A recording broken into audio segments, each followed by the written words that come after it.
Honorable Minister, Assistant Secretary General, Mr. De Freitas, Mr. Patrick de Groot, and Dr. Ali.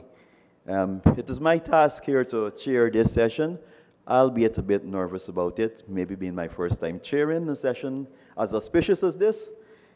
So first up in this session, we will be looking at an overview of the different states that are represented here. And within the overview, the participants will be more or less giving a SWOT analysis of the industry in their state.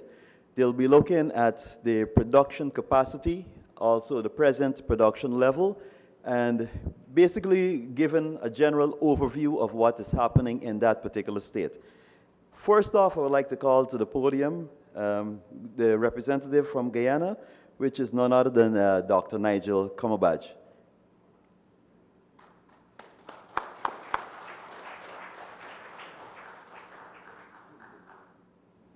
Mr. Chairman, I thank you. I was looking at the program and recognized that Guyana was probably down to be the fifth person speaking here. And I also thank you for the honor of giving me a doctorate that I don't deserve, but let me start by welcoming the Minister of Agriculture, also the Assistant Secretary General of CARICOM, the President of the Caribbean Poultry Association, Mr. De Freitas, the President of the Guyana Poultry Association and Chairman of the GLDA, Mr. Patrick de Groot, other members of the Poultry Association, other invited guests. Certainly, I am happy to see the students of the Guyana School of Agriculture here. They are the future. The poultry industry in Guyana is quite an interesting one. But what I will do is, because we have persons who perhaps may be visiting here for the first time, I will start by introducing you to Guyana. The Republic of Guyana is 214,000 square kilometers. We have a relatively small population of about 780,000 persons. The country's growth rate is rather large, and we expect it to be quite increased, particularly next year when the first oil and gas, will be coming out of our soil. In terms of natural disasters, we really don't have any, with the exception of flash floods during our rainy season. This is Guyana. We are bordered by Venezuela, Brazil, Suriname. We have mountains, we have savannas, we have endless rivers, and the country has 10 administrative regions. And for those of you who are visiting for the first time, please take the opportunity that was given to you by the chairman of the Guyana Poultry Association and see some of our country. There are also a number of waterfalls. The poultry industry in Guyana has a number of components. Clearly there's broilers, layers, our feed factories, and processing facilities. Ducks also serve as part of the industry that we will speak about. And we will speak about also one of the fastest growing sectors within the poultry industry, our black giant production. The industry is of vital importance to us. It provides employment and contributes to the GDP, and the minister in his address would have indicated how important that sector is. We have a huge number of small producers that use the industry to supplement their income by rearing broilers and layers in their backyards to help in that regard. The industry also serves as a means of alleviating poverty and creating employment. The beneficial effect of the industry is crucial to food security. and contributes to the economic growth of the country.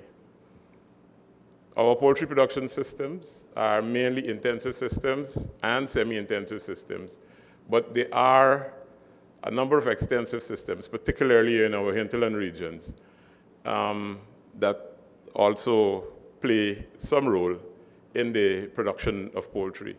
What I will do is look at the two most important areas that we have, broilers and table eggs.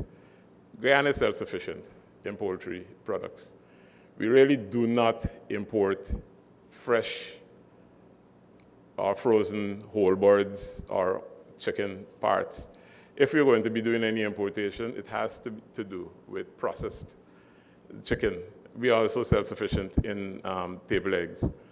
Production grew by 48% over the past 5 years and in broiler production, and 40% in the past 5 years in layer production. Our average annual production is well in excess of 30 million kilograms of poultry meat and 26 million eggs. We have 6 major hatcheries, hatching about 34,000 cases of eggs per week, and there are 6 major distributors of layers. We produce over 100 million tons of broiler feed production per annum, and we have about 428,000 broilers produced per week from the various poultry systems, the large farms, as well as the number of small farms. Consumption of eggs are currently about 100 eggs consumed per person per annum. Guyana and perhaps Trinidad has a fresh meat market. And while we have processing facilities, we also produce chicken for the fresh market, meaning the consumers will go to outlets and purchase chicken that has not been slaughtered. And they will see these animals slaughtered, or they will probably take those animals home, have them slaughtered, and utilize them fresh. And that is one of the systems that we have, and that system will generally require about 5.4 million birds per annum. Those birds being produced for that type of market. Additionally, we have a layer breeding farm of just about 6,000 layers. We do not have a broiler breeder unit. We expect that the figures that have been shown will increase as a result of the emerging oil and gas sector that is demanding more and more of the production. And so there are huge opportunities, we feel, for increased poultry production, both in terms of broiler meat as well as table eggs, as this sector begin to produce oil. As a matter of fact, as we speak, there are increasing demands for meat to provide to the platforms, the oil platforms that are located offshore. Our annual per capita consumption for broiler meat would have increased by in excess of 25 kilograms over a short period of time. And we, in Guyana, consume about 40 kilograms of poultry meat per annum. The global consumption is 15, and the consumption within the Americas is 38. And if you look at the movement of that per capita consumption in Guyana, we would have recognized that in 1990 we were consuming 8 kilograms, and in 2014 the consumption was averaged to be 40 kilograms of meat per person. Broiler meat production too has increased considerably, and this graph would have shown what we were producing in 2014 compared to 2018, when we would have produced in excess of 40 million kilograms of poultry meat.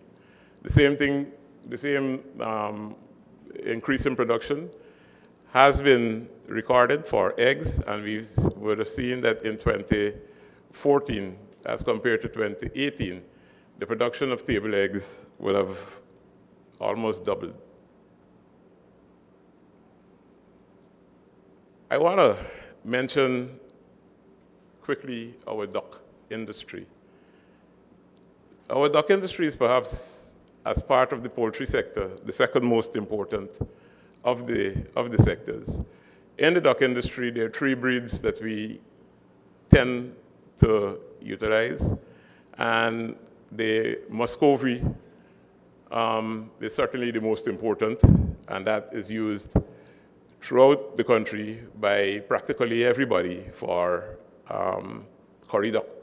And so those of you who are here for again for the first time, visiting us for the first time, I'm sure that on Friday night, the Bounty Farm session, they probably will ensure that you have curry duck as part of the menu for that evening of fun and entertainment. The Peking duck is used by the Chinese population of the country, and it's mainly done Chinese-style roast. Again, I'm throwing it out to Bounty Farm to make sure that our guests would enjoy some roast duck, and we also have the Kunshan duck. The duck industry started before 1985, but in 1985 is when we began to start taking an active look at the sector and see what the sector was in fact doing. Because duck meat has always, I mean, curry duck has always been part of our diet. But in 1985, the potential was realized, and since then, the industry would have grown considerably. We would have started hatcheries that would have been introduced by the People's Republic of China, and these hatcheries would have been started way back in the 1980s. But we began to get serious about our hatching of ducklings and ensuring that ducklings were made available to the rearing public as well as the consuming public in the 1990s. And in 1999, a relatively large hatchery was established, giving us the ability to hatch 37,000, to incubate 37,000 eggs and hatch 10,000 eggs. In 2015, the Guyana Livestock Development Authority would have doubled the capacity of these hatcheries, and so now we have the ability to hatch well in excess of 50,000, incubate well in excess of 50,000 eggs, and hatch in excess of 20,000 eggs. And again, we will show that over the years, from 2014 to 2018, the kind of duckling production that has been made available from the Guyana Livestock Development Association hatchery, where we provide well in excess of 250,000 ducklings to the farming community on an annual basis. Black giant chickens. Guyana has huge swaths of area that we consider to be our hinterland regions. And in these areas, transportation access is extremely difficult. Getting into those areas will require, in some instances, aircraft as the only way of getting in, and also by boat as the only way of getting into those areas. And so taking food into those areas or attempting to rear broilers and layers in those areas requires not only flying in the broiler or layer, but also flying in the feed and other supplies. And so in 2016, we thought that we were going to look for a poultry that can survive in those areas without the need of taking in commercial feeds. And so we came up with the Black Giant dual-purpose bird. The Black Giant was introduced in 2017 as part of the Guyana Livestock Development Authority Hinterland program. It's a dual-purpose bird and has the capacity of producing in excess of 225,000 eggs, 225 eggs per year, as well as 4 to 5 kilograms of meat live.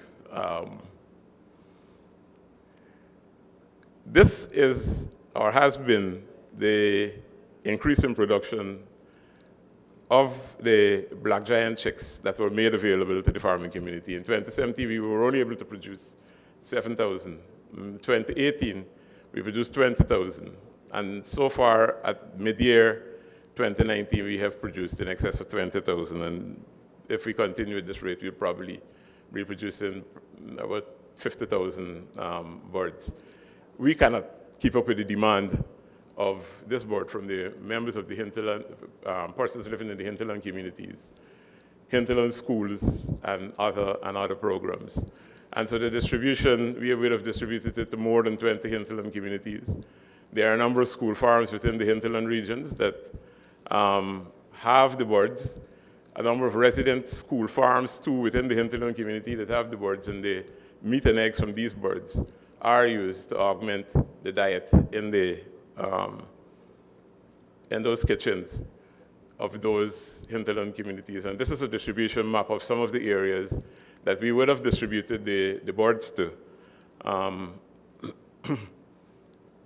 in our hinterland regions. Importation of poultry. As I indicated, we are self-sufficient, and therefore we really do not import poultry and poultry meat. But if we are going to be importing poultry and poultry products, they are subjected to having an import license made available by the Ministry of Business. The GLDA, of course, would have to give you a permit to the persons willing to import that the permit, and also while applying for the permit, the importers must produce a sanitary certificate from the relevant authorities of the exported country. Import duties for poultry in Guyana is 100%. If you're going to be importing duck meat, it's 40%. Others, meaning turkey and other poultry, 40%. Hatching eggs are 0 rated. Importation of hatched eggs, we do not have, as I would have indicated earlier, broiler breeder farm, and therefore we have to import all our hatched eggs, and this is the growth. Between 2014 and 2015, the growth, the increase was 48%, and between 2017 and 2018, we would have increased our importation by 43%. So there has been a steady growth in the importation of hatching eggs coming into the country. Tax concessions, they're 0 rated for hatching eggs. Input material and other equipment also 0 rated. Feed and veterinary drugs are also 0 rated. And looking at the SWOT analysis of this sector in particular, we recognize that there are a number of things that could be done to increase our competitiveness, but there are also a number of strengths. And perhaps I will just mention that there is the availability of high quality, low-cost grain. We produce rice, and so therefore we use a lot of rice within the sector. There's a low prevalence of disease. We do have a very dynamic surveillance system within the country. Our weakness, of course, is high humidity, high energy costs. Our electricity cost is extremely high. well, we can't continue flagging the lack of a broiler breeder facility. So the opportunities, Minister would have spoken of the efforts being made by the National Agricultural Research and Extension Institute for soy and corn production in our intermediate savannas. The establishment of broiler breeder production to reduce on the importation of hatched eggs, increase markets. These, we know that they are going to be available. Threats, I don't think that we can speak enough about global warming and the changes in climate. There's also the constant threat of disease. And we sit next to a giant, Brazil, as it relates to poultry and poultry production. And they probably produce poultry the cheapest in any part of the world. And so clearly it is one of the threats that we have as we relate to poultry production within our country.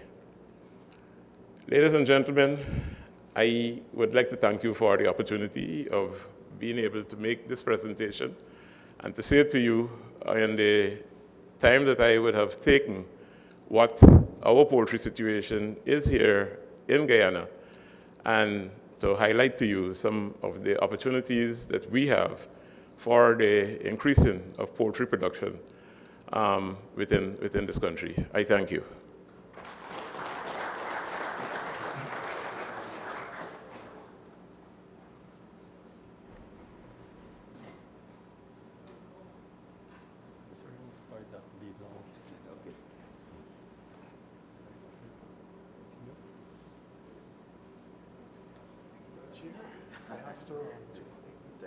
There's no one? I will see you next week. I will see you next week. All right. Thank you very much. Yeah. So, we're going to continue the program, right? All right, thank you there very much, Nigel. I referred to you as Honorable Doctor earlier, but it was brought to my attention that you might not necessarily have your PhD, but from the presentation, I have no doubt that you are a doctor in your own right. I am sure that both David and Patrick took very careful note about the mention of curry duck. There's an ongoing debate about chicken curry versus duck curry between Guyana and Trinidad. So I'm sure that Patrick will make sure that there is some duck curry as well as some curry duck. Without further ado, I'd like to call the representative from Barbados, Mr. James Paul, and he will be doing his overview on the production status of the poultry industry in Barbados. Good morning, Mr. Chairman.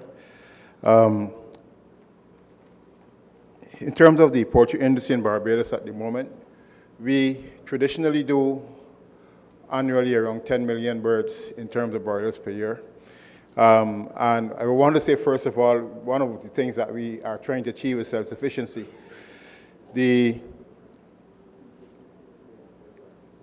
have challenges in Barbados as it stands right now in terms of the whole question of importation, which actually we've had some successes this year, where what we try to do is to manage the importation of poultry into the country. We have, of course, a state corporation, which is the Barbados Agricultural Development and Marketing Corporation. Under our WTO agreement, basically we are supposed to import around 10% of our overall consumption in compliance with that. And we do that through the state corporation, where basically there's a particular quota that comes in on a monthly basis. And we try to ensure that the state corporation actually observe the quota that is being imported.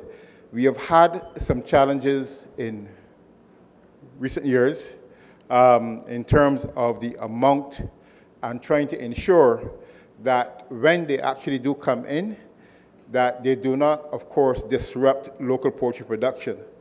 To that extent, we have been able to, there was a lack of meetings of a particular committee, which is done within the Ministry of Agriculture, referred to as the Poultry and Egg Production and Marketing Committee, which had not met for some time. But we recently have been able to at least get the resumption of those meetings. And what it offers the industry the opportunity to do is to be able to plan better their production, at least have better production plans that will better meet the needs of consumers within Barbados. Because, of course, there is a situation where we do have some, I would use the word infatuation, whether not real or imagined, with the whole question of imported chicken wings.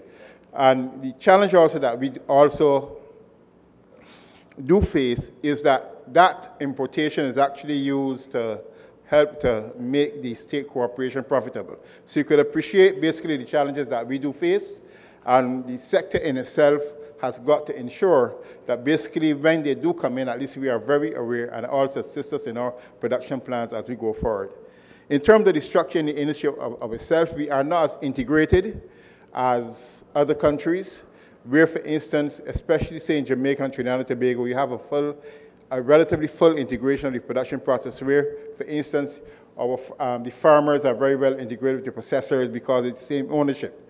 What we have in Barbados really is that we have a number of poultry producers which are organized under the Barbados Egg and Poultry Producers Association. And they are the representative body for the farmers, but of course, we also include inside there the processors and the hatcheries also at the same time. We try to collect our information on a monthly basis at which we sit down and review what the results are. And in that way, we sort of try to keep on top of what our producers are doing. And of course, we also try to ensure, as far as that is concerned, that at least it is better planning among the various stakeholders in the industry. Bearing in mind, of course, that we don't have the same structure in terms of ownership as exists in other countries. The feed plant, for instance, that is also separately managed. But what we find that under the Barbados Egg and Poultry Producers Association, what it permits us to do is that we bring together the individual stakeholders in order to address the issues that they face on a monthly basis. And of course, when it comes to the issue of lobbying, the association also, along with the BAS, which is actually, it is a commodity group of the Barbados Agricultural Society, is the lobbying group for the poultry industry in Barbados, where we actually, if there are any problems, we refer to the government through that particular association and also the Barbados Agricultural Society. As I said, self-sufficiency is really our objective because we have that commitment for that 10% of the production to be sort of imported. You find that sometimes the poultry industry in itself, we have what we call excess capacity existing in the industry at the moment. And also, of course, because of the fact that we are also facing economic challenges at the same time, you will understand that really during these periods of time, you have to be very careful in terms of what is being imported as against what is produced. And then that is the managed situation that we have. In terms of eggs, we are 100% self-sufficient in terms of eggs. We do get problems from time to time, but really it is as a result of individual producers who might have individual problems at the same time. But overall, we are 100% self-sufficient when it comes to the issue of eggs. The other point I would just like to merely draw to your attention in terms of where we are going in the industry at the moment, we are trying overall to push consumption. One of the things that we recently agreed at the level of the BAS and of the BPPA is that we are going to vigorously market the industry, in fact, the products of the industry. And the objective of the marketing that we'll be undertaking is really to try to increase overall consumption of both poultry and eggs. The last marketing campaign that we entered into was extremely successful in terms of pushing the consumption. In that case, it was table eggs.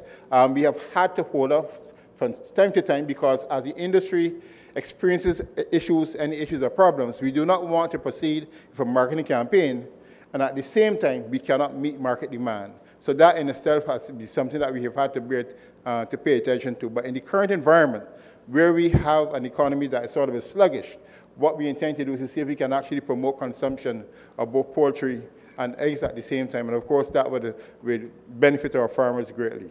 And so, sir, that is my report at this time. Thank you very much. Thank you, Mr. James Paul. He did mention that Barbadians have perceived, or maybe perceived, infatuation with wings. I think we all do.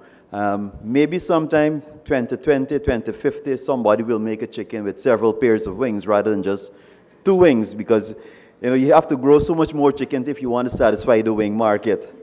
All right. Next, I'd like to call from Belize, Armando Cobo.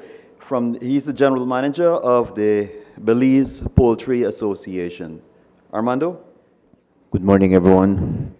Thank you very much, Mr. Chairman. The status of the Belize poultry industry. We'll start with our hatchery data. As you all know, we have 2 hatcheries in Belize, and we also have breeder farms in Belize. So the hatchery data for us becomes very, very important. To start this, the status of the industry from the beginning as we go forward towards the end. What we'll be presenting to you is more or less a 5-year trend of our industry. We have the pullet production for 2014 to 2018, as you can see on the graph behind me. This data is coming from our hatchery. We have the breeder pullets that we produce in this graph. And we also do some turkeys, which is part of our culture. Like Guyana has ducks, we have some turkeys. We don't have much turkey because the last time in 2015 when we were hit with low pathogenic avian flu, our turkey industry suffered a lot, and we're still trying to recover. The broiler chicks. Here we have the broiler chicks that I guess it's of most interest to you that we have produced 12,900,000 broiler chicks for the year 2018. And as you can see, the 5-year trend there, we just keep growing. Broiler production.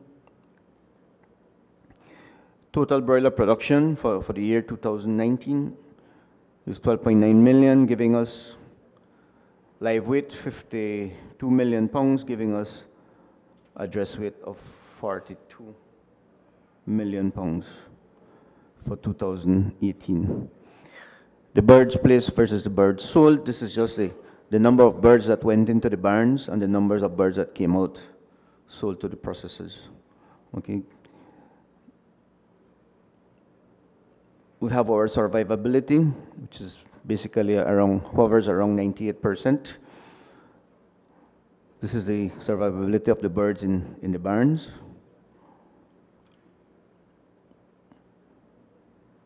So at the end of the day, what we marketed. We have marketed the same number of birds, the 57 million birds at live weight, giving us the 46 million pounds dress weight. Here we have only the dress weight in pounds. This is all pounds. I know the previous presenter from Guyana was all kilos, although Belize is trying to go metric. We haven't been there. We're still into the pounds business.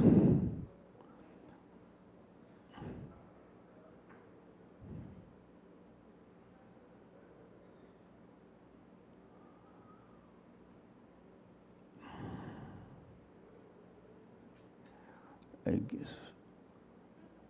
All right, the yield. The broiler just yield for the average. We have our turkey production, which is very small. For 2018, we barely did 500,000 pounds dress weight.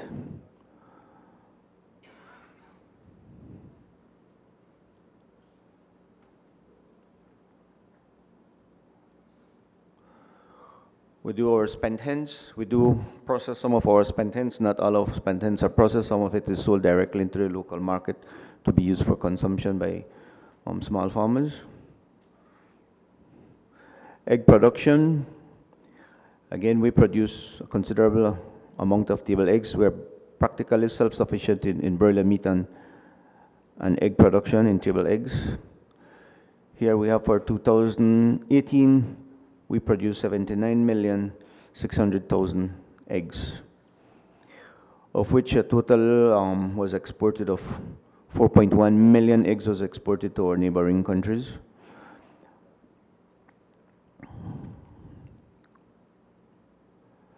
And this is the trend that we can see for the last 5 years. Egg production, again, just keeps growing. The distribution, this just shows the internal consumption and the amount of eggs that was exported over the years. Again, this is the same egg data that is just presented to you in a different format. The per capita consumption. Right. The expected per capita consumption for 2018 was 200 eggs per person in Belize. And of course, this is based on a population of approximately 400,000 people. Unlike Guyana, Guyana is 10 times the size of Belize. We are only 22,000 square miles. However, we have half the population of Guyana concentrated in that small area. The turkey per capita from local production comes to 1.34 pounds. We do import a lot of turkey due to this situation that we had with our production with turkeys. The broiler meat per capita per capita consumption for the last 5 years, if you notice, we went down a little bit in 2018. However, we're still at a high level of consumption. We're doing approximately 155 pounds per person for broiler meat in Belize. So that gives us almost what, divided by 2.2, like 78 kilos of broiler meat per capita consumption in Belize, which is very high for the region and for both regions that we participate in, both the Central American and the Caribbean region. And this basically summarizes our production level in Belize.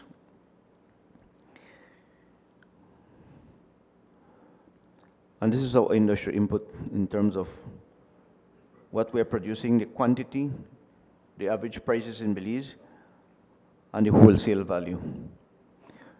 So for broiler meat, we had 46 million pounds at an average price of $2.31 per pound. That's Belize. So US, our exchange rate is pegged 2 to 1.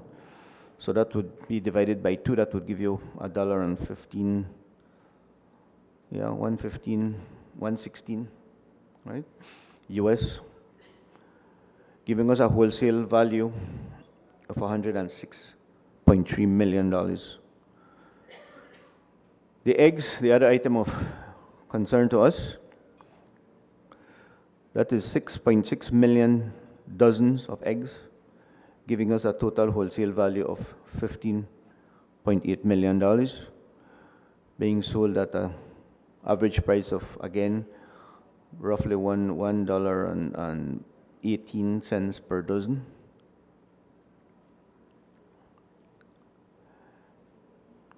Overall contribution to GDP for the year was 124.7 million Belize dollars.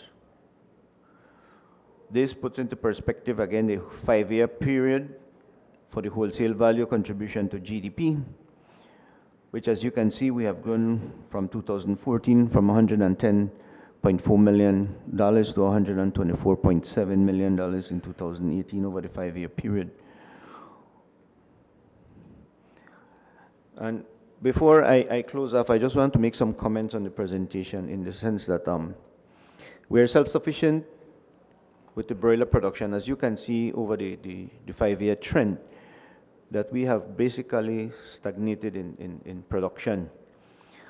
And that's because we have reached market saturation within the borders of Belize. And currently we are looking at different Caribbean countries to see where we can export, we can begin to export.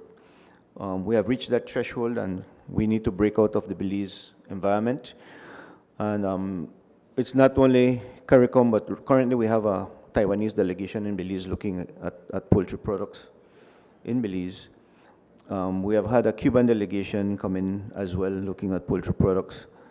And we know for a fact that sooner or later we will have to break out because we have grown. We need to break the mold of Belize. And with regards to breeder eggs, I think we might be in a unique position in Belize that we have breeder farms. And therefore, if anyone is interested in looking at our production of breeder eggs and if it suits you in terms of price and quality, then maybe we can do business. These are the strengths of our industry. The other strength is that we are totally self-sufficient in the macronutrients that we use in the production of our broilers. We produce our corn 100%. We produce our soybean approximately, we're up to 85%. We import a very small quantity of soybean into the country to satisfy the needs of the feed industry.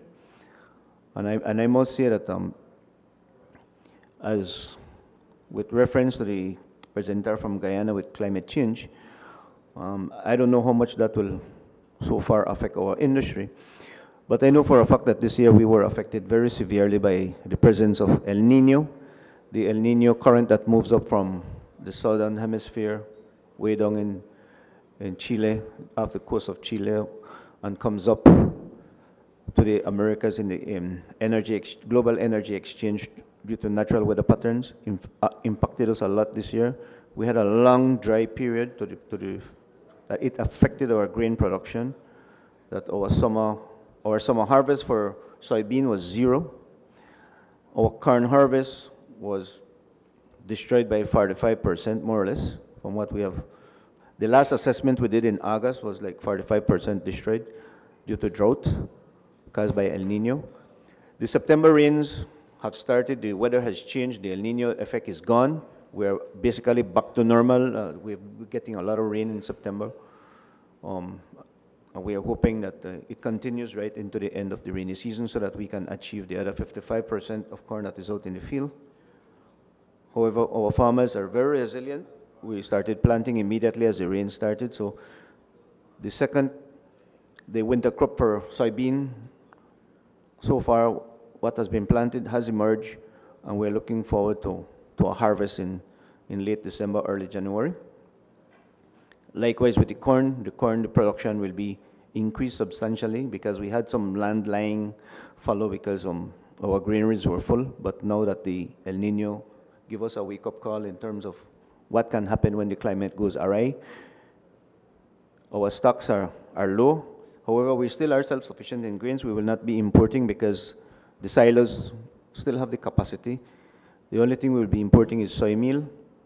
We'll be importing some to the tune of roughly 6,000 tons to satisfy our needs up to the end of the year when the next cycle of harvest comes in. So I just wanted to alert you to those facts. Thank you very much.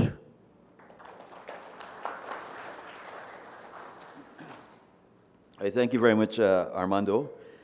It was very interesting for me to learn that Turkey plays such a big, or has such a big position in the production of meats in Belize. In Guyana, we see turkey on television at Christmas time, right? I'm sure if there was a lot of turkey here, we would have had turkey curry and curry turkey. Right, so maybe Bounty can maybe look at having a model farm for some turkeys and, maybe can explore the market. It was very impressive also from Mr. Kawo's presentation that they are totally self-sufficient in the macro portions of the feed. In Guyana, we're blessed by having rice. I was of the impression before that corn is better than rice. However, after attending a few seminars and hear persons talk speak that rice is much more energy efficient than corn.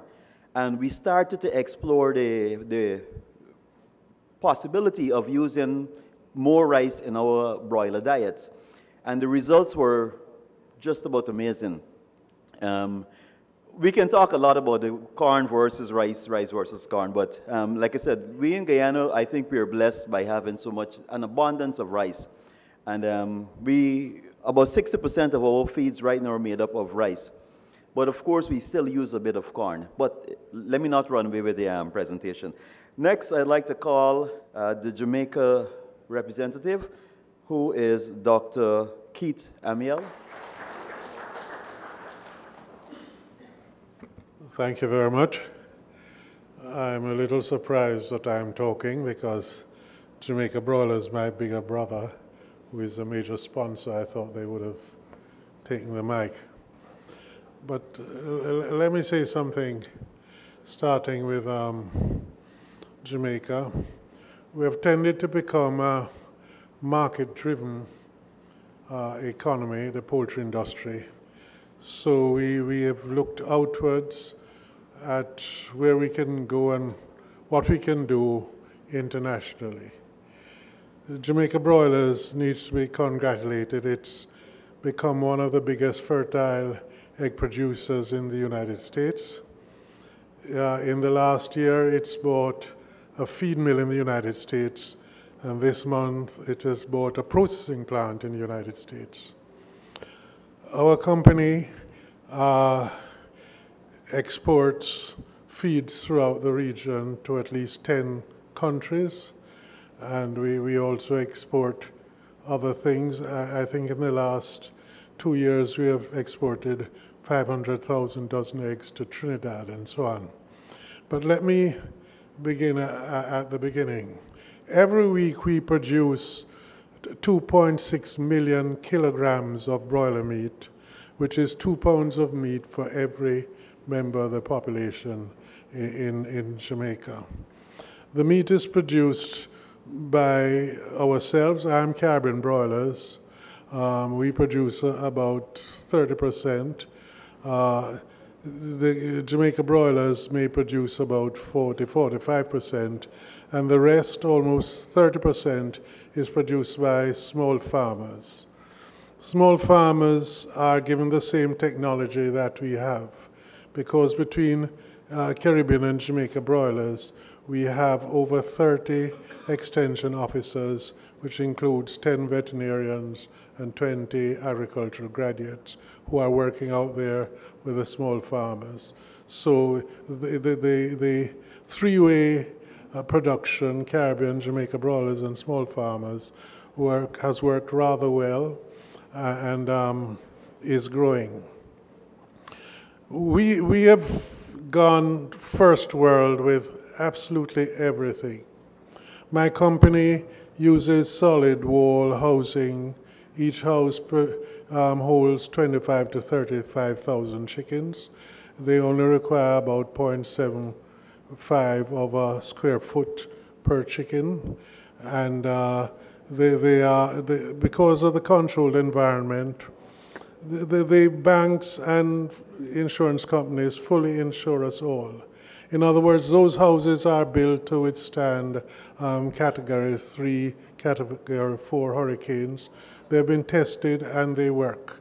There's a hurricane outside, the automatic generators are on, and the chickens are happy as ever. They don't know what's going on.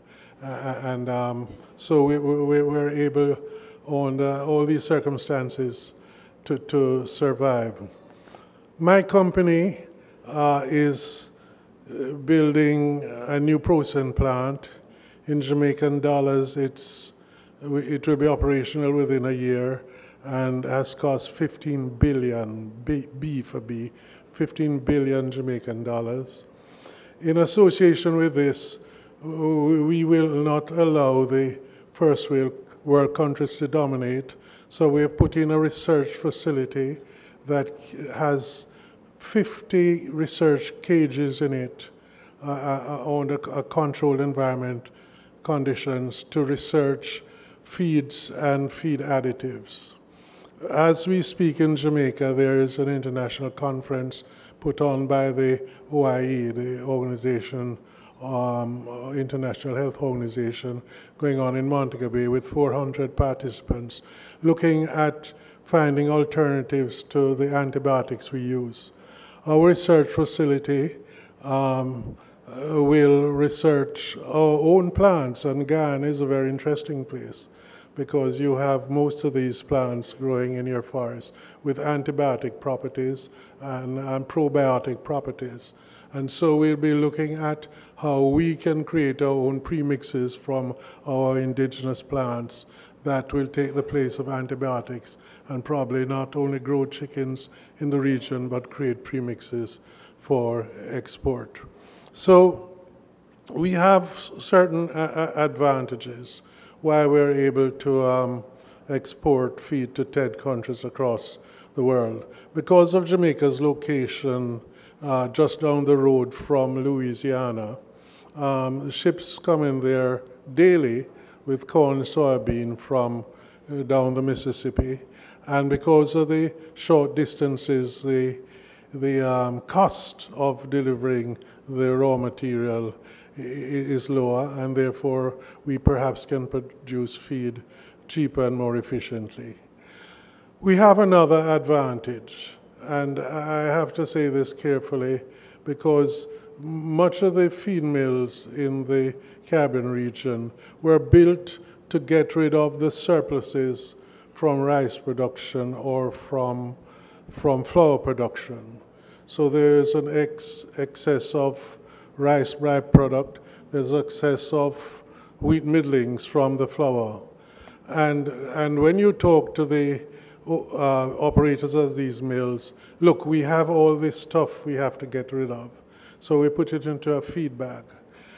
What it means is that we are not challenged by having to get rid of stuff, and therefore we can concentrate on the quality of the feed and more feeds, from pre-starter rations to starter rations to grower rations to pre-finisher rations to finisher rations. We produce feeds for 30 different animals. Last week we were in Curacao and Aruba looking at the ostriches and so on, and for which we produce feed in Jamaica and send. So our concept is, the reality is, as you see in this room, we are multiple countries. We have to be market driven, looking at wider areas because our populations are just too small to justify investment in all this expensive machinery. The other reality is that the population is changing, especially women. They're now flooding the universities and so on. They're not at home anymore, barefoot and dirty and pregnant in the kitchen. In fact, most are not going into any kitchen. Based on this, the import bills have tended to go up, and they've gone up for further processed meats and further processed products. And so we have found that if we don't adjust the way we produce to match the demand of the new middle class, we're going to find that we, relatively speaking, we're going to be more out of the picture. Everybody has internet, everybody has the television channels, everybody has the food channels, and what they see on them they want here. And unless we adjust our processing facilities to match this, we are going to find that we're marginalized. And finally, you have to train people to eat in these varieties and forms.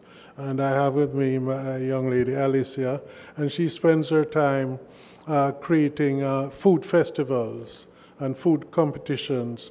We have pan chicken barbecue competitions amongst the small farmers and villagers as to who is the best cook or the best chef. This drives the process.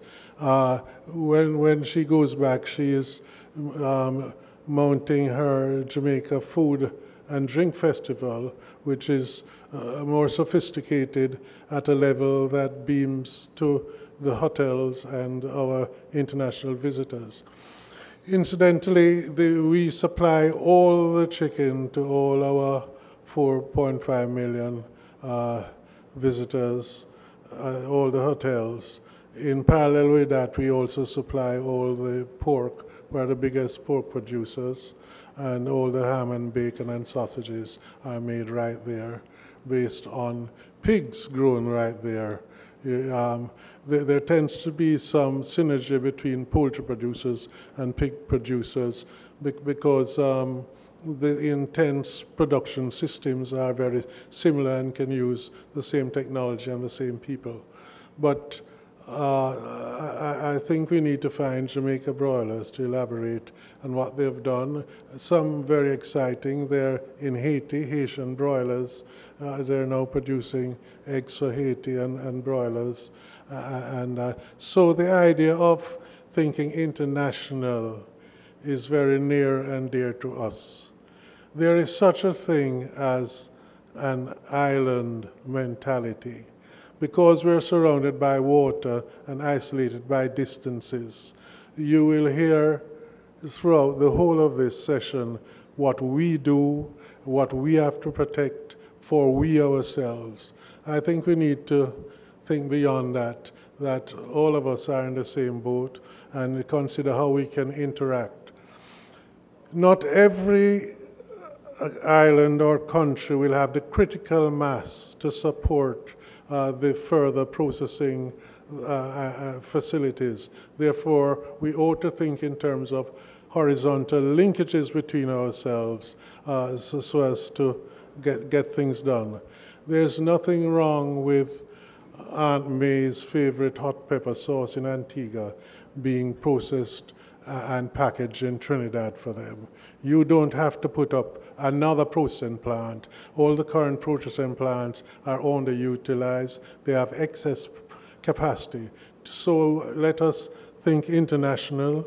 Let us see how we can reinforce each other, market to each other, work with each other, and build a very strong region. Thank you.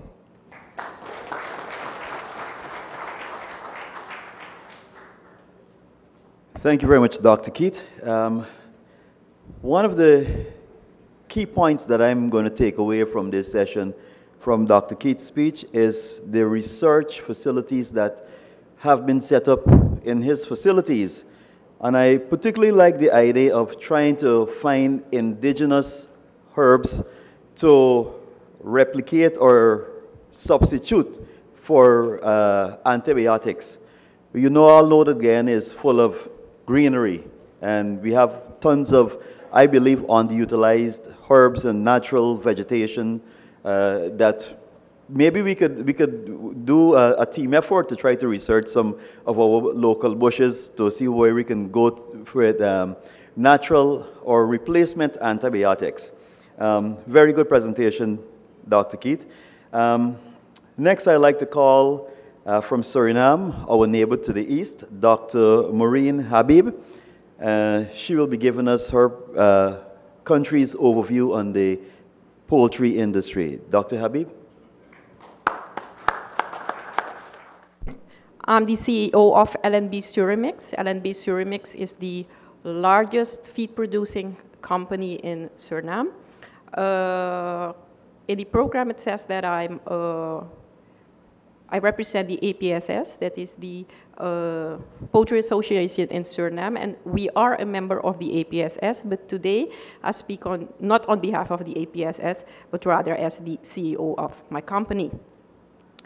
For today, instead of giving a status on what's happening, because since the last year, not a lot has been happened in Suriname, unfortunately, I would like to focus mainly on where is the sector in terms of are we growing or are we in a survival mode at this moment. And within this presentation, of course, I will mention the status of the sector as well, again, from our point of view as the company. All right, let's see how this works. All right. The issues that I will be discussing is the industry, an overview, what has been going on. A year has passed since last year that the symposium was held in Suriname, and what's next for us in Suriname. All right, the poultry industry quick overview. These are figures of 2016, unfortunately, but let me rest assured, these figures do not change, have not changed a lot since 2016. As you can see, 40% comes out of the poultry sector, a little bit of beef, eggs, table eggs, 32%, pork, 9%, sheep and goat, not that many, very little. Early 90s, Suriname was for 100% self-sufficient. And then the downfall in the economics started. In 1992, the government lifted the import ban on poultry meat. This resulted in bulk imports of leg quarters mainly. Consumers benefited from the low prices for imported poultry versus the locally produced. Suriname gradually became a significant importer. Well, towards 2000 and 2012, we were working towards growth. There actually was a little bit of growth in the sector. But in 2018, 2019, it looks like we are back in our old ways, to our old ways, meaning that we are importing 65% of our demand, and 35% is being locally produced.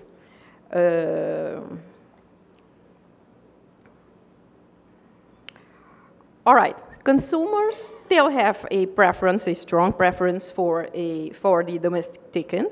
In smaller restaurants, there's a strong tendency now towards the domestic produced chicken, but it all depends on the price and availability. At this moment in Suriname, we have a shortage in domestic chickens again. In the last 3 years, the fast food franchises in Suriname have fully switched to domestic chicken, which is absolutely good news. We are among the higher poultry consumers, about 48 kgs per capita per annum. Beef is only about 4.5 kgs, pork 5.5 kgs per annum, which is very low. Domestic production in terms of percentage in the GDP is close to nothing. There is apparently a lot of room for development.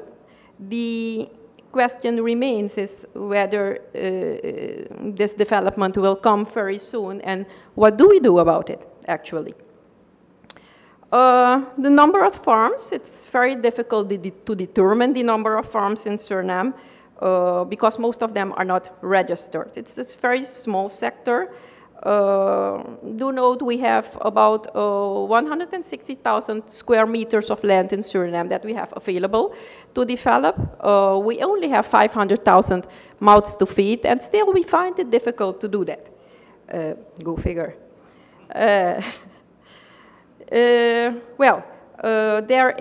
There are, in terms of numbers, let's give you an idea. These are estimates for very recent.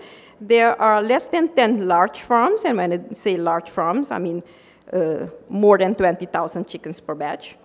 About 200 middle-sized farms, about between 1,000 and 20,000, and about 300 small farms, that's between 100 and 1,000.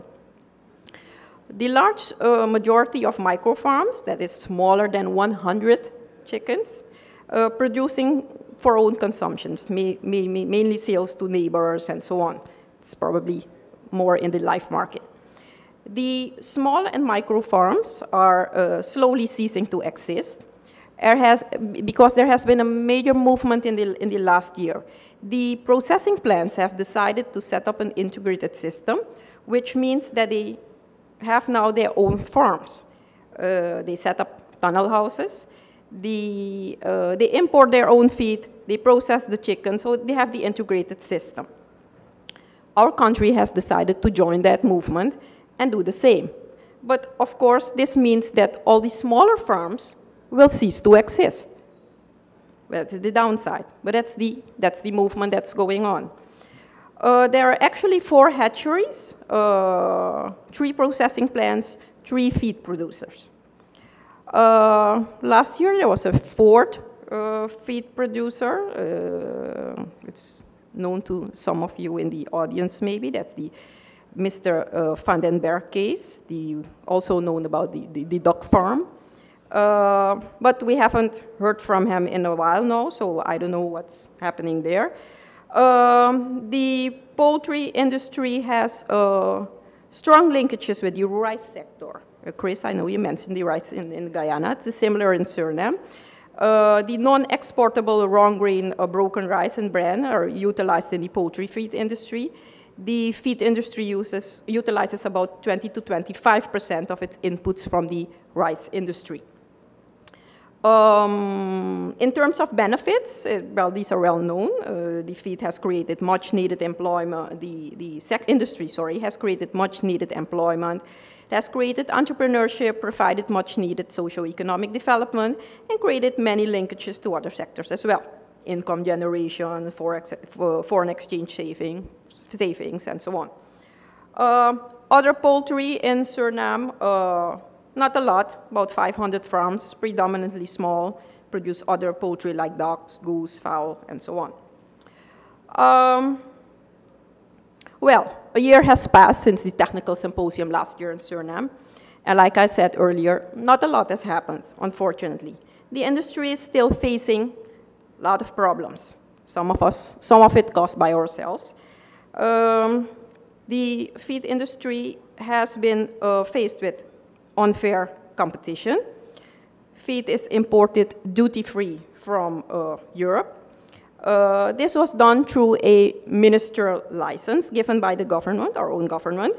The government involvement in the sector has a tremendous impact on the growth of the sector, which, in my opinion, has led to a further decline of the sector, unfortunately. Let me give you an example of how government interference works in Suriname. For a long time now, we have been self-sufficient in the Table X segment. And about a couple of months or so, there was some increase in prices, and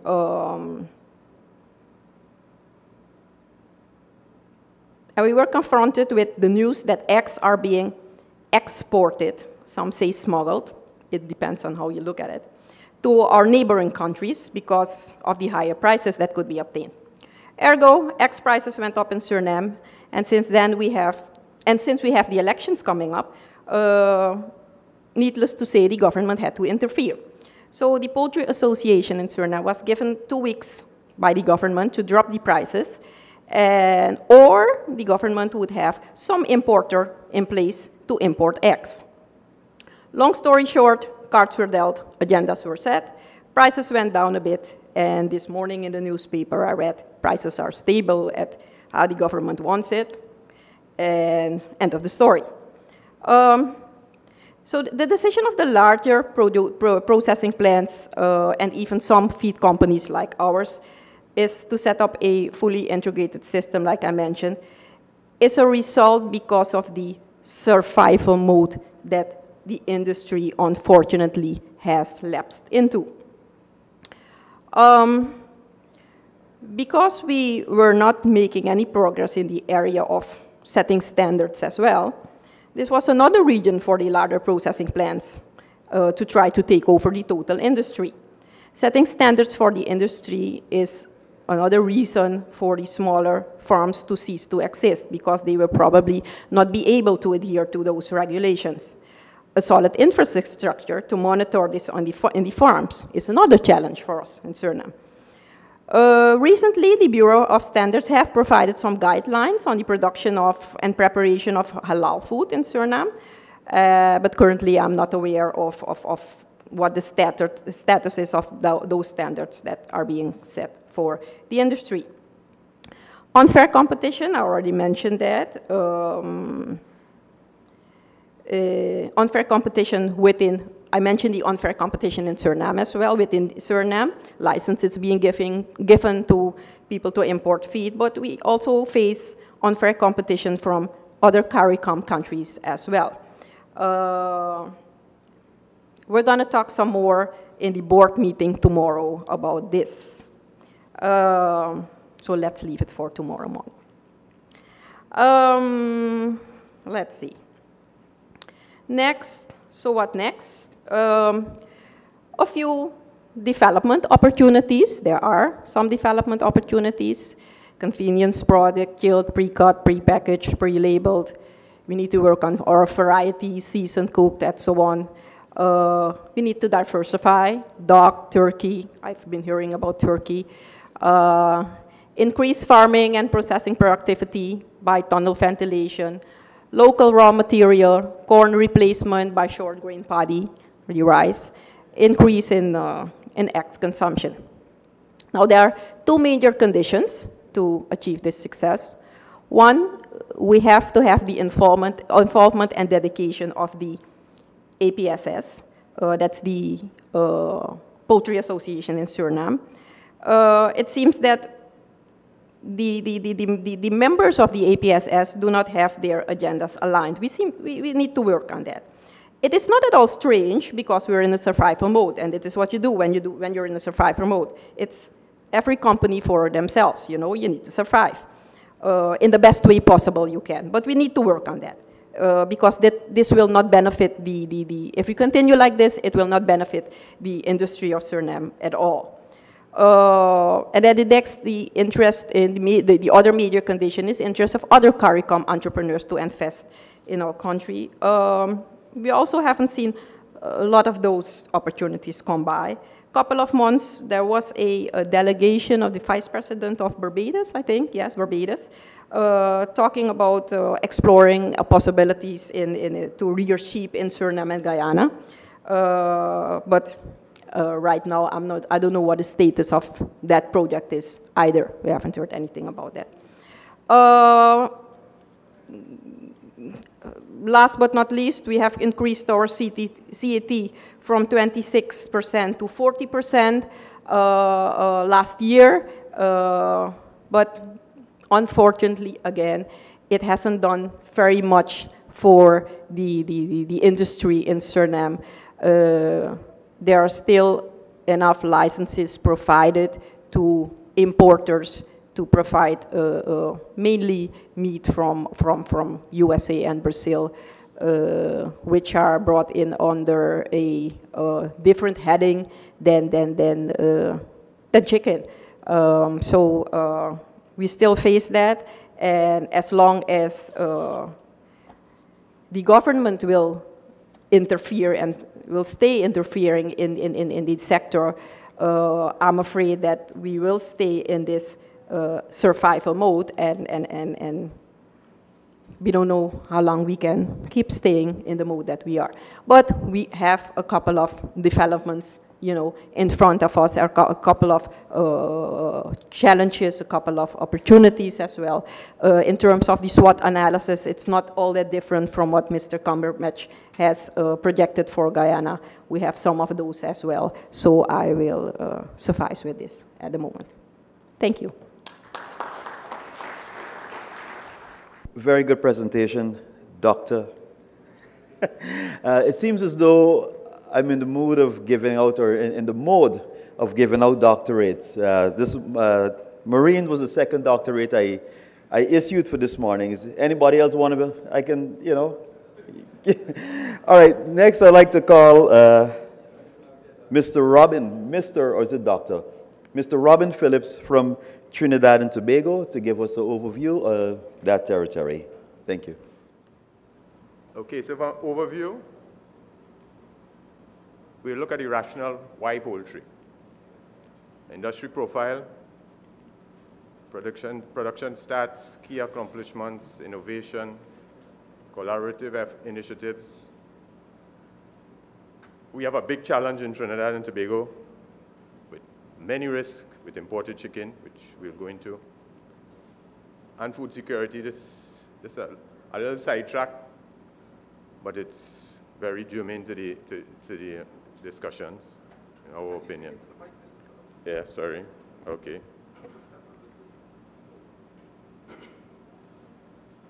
Poultry to comprise the most growth in global meat production. I think a lot of speakers prior to me mentioned this. This came from a publication in March of 2011, which did some projections that poultry will outstrip pork, which is the largest meat consumed in the world, mainly because of the Chinese. by 2020, which is right around the corner now.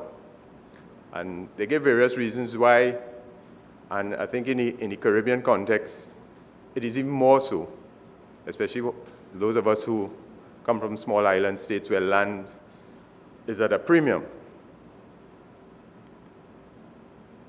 And look at the kind of growth numbers you're talking about over the next 10 years, which we're coming close to. What is happening? Okay.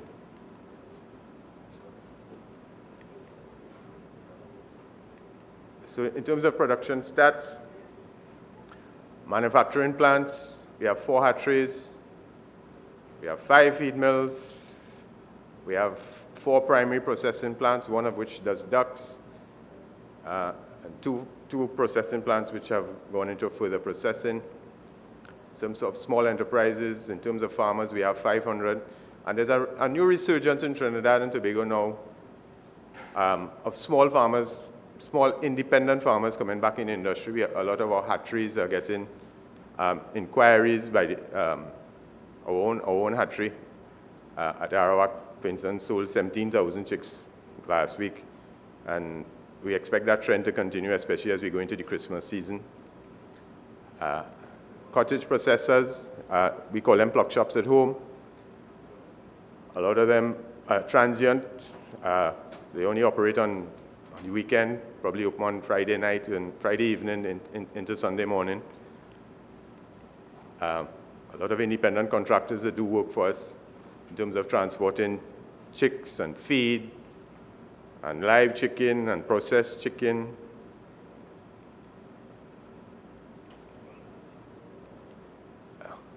This is a good start here. This is our official population, according to the government of Trinidad and Tobago. You may or may not know that that is not the amount of people living in Trinidad.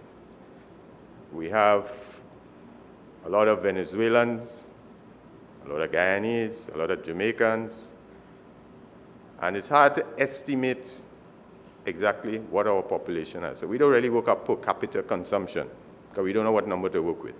If we work with that figure, it works out to be 70 kilos per capita for broilers, which is kind of probably one of the highest in the world. In terms of sales value, broiler meat, we sell the equivalent of 1.8 billion wholesale prices. Table eggs, 120 million, a total value of just under 2 billion, or US 285 million. In terms of volumes, broilers, we do about 45 million head a year, producing 74,000 metric tons. And table eggs, about 9 million dozen. We do import, and we have supported our Jamaican brothers in this by importing from them when there's a need. But some does come from extra-regional sources, so there are opportunities in Trinidad for those who may want to look at that. Again, we believe the surge of mainly Venezuelans have impacted on our demand, because in terms of the broilers, we have been growing at about 2 to 3% per annum, which has helped us deal with the imported chicken.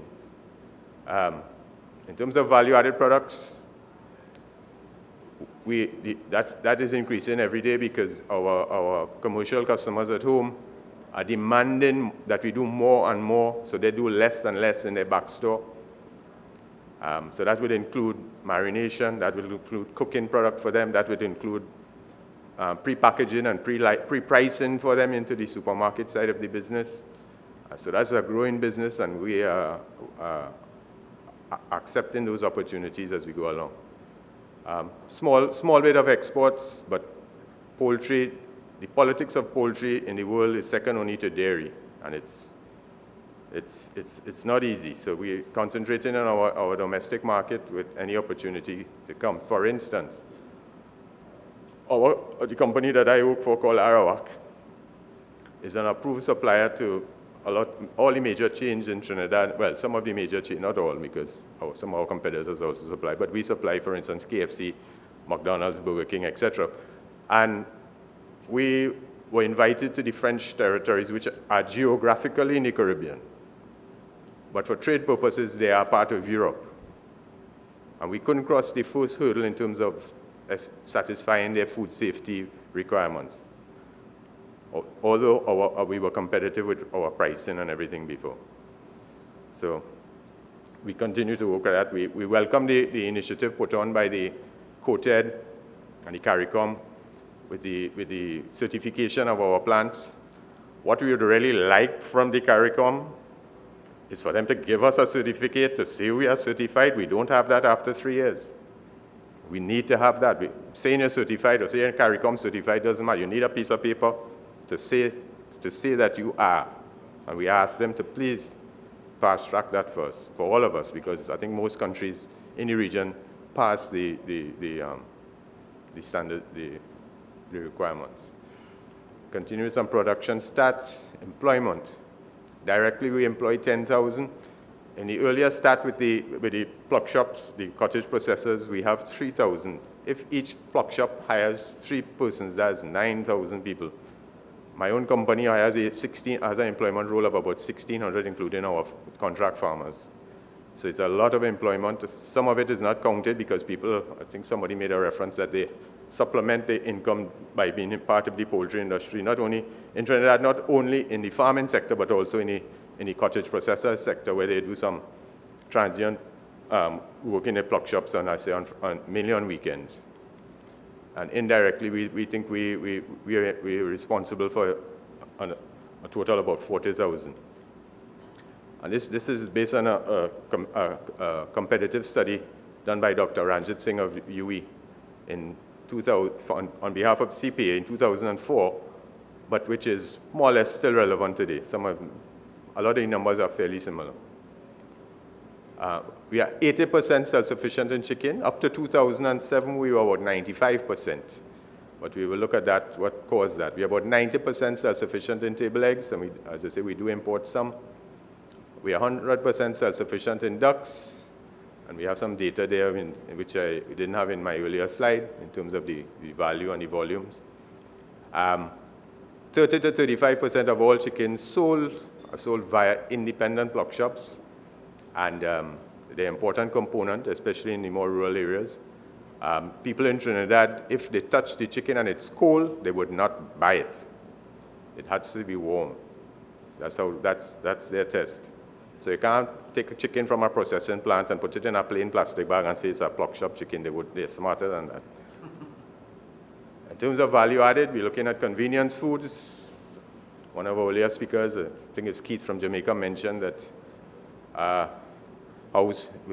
housewives are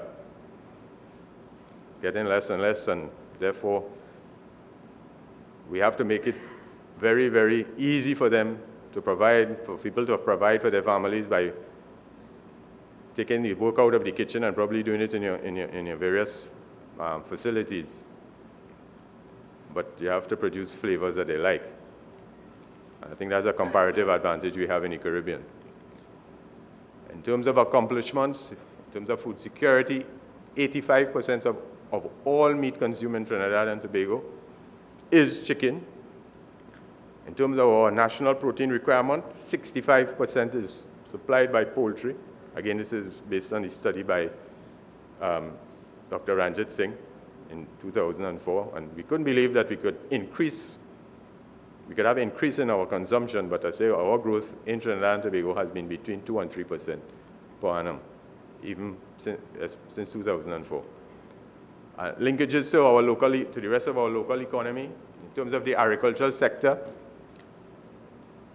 the poultry industry in Trinidad is structured on the vertical integration model, and therefore all of us have, the integrators have a feed mill in their sector, and we supply feed to the other livestock, be it pig sector, the dairy, the small ruminants, the ducks, the whole range. Vegetable farmers depend on us for manure. We supply about 10,000 metric tons of manure to the vegetable farmers in our country. And garden shops get manure and feed supplies also from us. Further linkages, of course, we supply the food service and the restaurant sector. This is a big, big, big sector in Trinidad. Trinidad has 1.35 million people, according to the latest stats. We have 60 KFCs. We have 50 Subways. We have 35 or more churches. We have 25 Burger King, Popeyes. We have Royal Castle, which is a local franchise that is probably close to 40. So it's a big. It takes about 35% of all the chicken in our country, and and if you add restaurants to that, you probably cross 40%. That's to tell you how much people eat out in Trinidad. The supermarket industry, a big sector for us also. They move about 30% of all chicken produced. Tourism is not a big thing in Trinidad, but a fairly sustained in Tobago. And we have moved the Tobago market from a frozen market to a chill market by sending trucks there daily. We have what we call the sea bridge at home. So we send fresh chicken there many times during the week. So they now have switched. We have switched them from a frozen chicken market to a chill market because that is our comparative advantage over imported. So we had to move with the times. Just a footnote on that. We only produce frozen chicken in Trinidad on demand, on an order. We do not produce frozen chicken. We do not produce chicken and freeze it and hope to sell it. There are some customers that demand frozen chicken. The offshore rigs are one. The hospitals are two. And the Defense Force services are three. Outside of that, very, very few customers are willing to take frozen chicken. You send frozen chicken, they'll probably send it back. Of course, we have linkages with our banking, our information services. Of course, refrigeration and air conditioning is a big, big thing in our industry. We have to keep close tabs with that. Of course, environment management is becoming a big, big, big business in Trinidad. And one of our plants, they built a school downwind from it. You could imagine the challenges with that.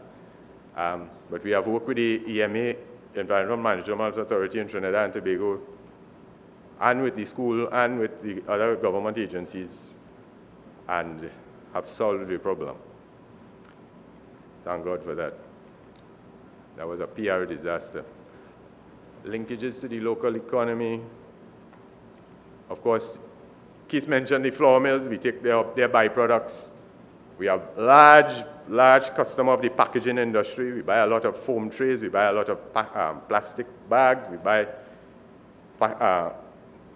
containers to store chicken of various forms, labeling, of course, cleaning and chemicals, of course, pharmaceuticals from companies like, I think one of our sponsors, Sumeds, I'm not too sure. Water tanks, after the housing sector, we are the largest consumer of water tanks in the country. And of course, plastic trays and such. This is an important stat. It's a bit dated because it's from 2005. This was during the heyday of avian influenza and bird flu. And the FAO did a study. And this is what the highlighted part says, because I know you can't read it from your distance. The share of poultry farming in the total gross value agricultural output is largest in Trinidad and Tobago at 60%. Of course, this is after the unfortunate demise of sugar.